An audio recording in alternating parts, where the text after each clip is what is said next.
सुसंभाव्य परिवार की ओर से आपका हार्दिक अभिनंदन।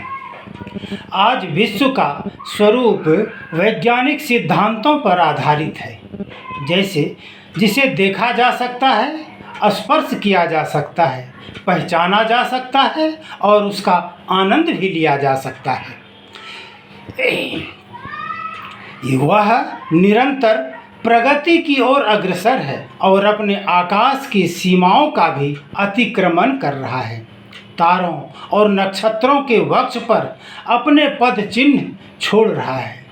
उसके हाथों में आज सृजन और विध्वंस की असीम शक्ति निहित है। वह गति के पंख लगाकर सीमाहीन अंतरिक्ष में प्रवेश कर उसके रहस्यों का उद्घाटन करने में सक्षम है। फिर भी मानव अपनी इच्छाओं को त्यागने की बात न सोचकर उसकी पूर्ति का मार्ग खोज रहा है। उसका तर्क है कि इच्छाएं ही उपलब्धियों की जननी है।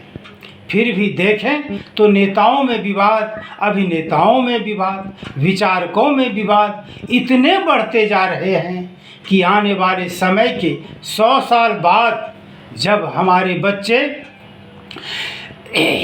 आज के इन विभत्स प्रसारणों को देखेंगे तो उसे लगेगा हमारे पूर्वजों के पास एक दूसरे से उलझने के अलावा कोई और काम नहीं था।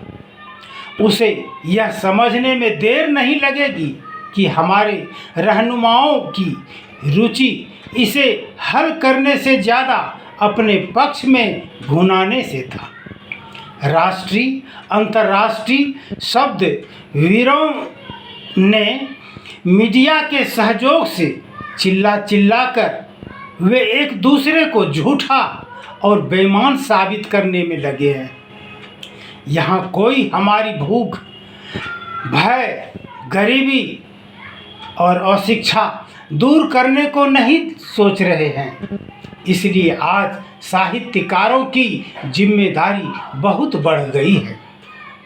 वर्तमान में उनका काम लेखन ही नहीं रह गया है, उन पर यह जिम्मेदारी भी आती है कि वे सक्रिय संस्कृति में प्रचार प्रसार के कार्य में लग जाएं, ताकि सांस्कृतिक आंदोलन आगे बढ़े। आज की सशक्त मन भावन परंपराओं वाली बाजार की ताकतें मनुष्य को अकेला और कमज़ोर बनाने पर विश्वास करती है। साहित्य भी कहीं गरिमा मंडित किए जाते हैं तो कहीं उपभोक्तावादी जीवन का अलंकरण बना दिए जाते हैं। इस वैश्वीकरण और नव उदारवाद में अपने को बदलना होगा।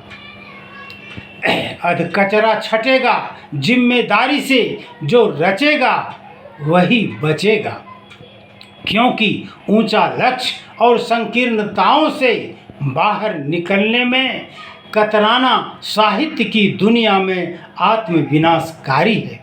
विश्वग्राम और सांस्कृतिक बहुलता दोनों एक साथ रह सकती है, क्योंकि दोनों में गहरा संबंध है। धन्यवाद।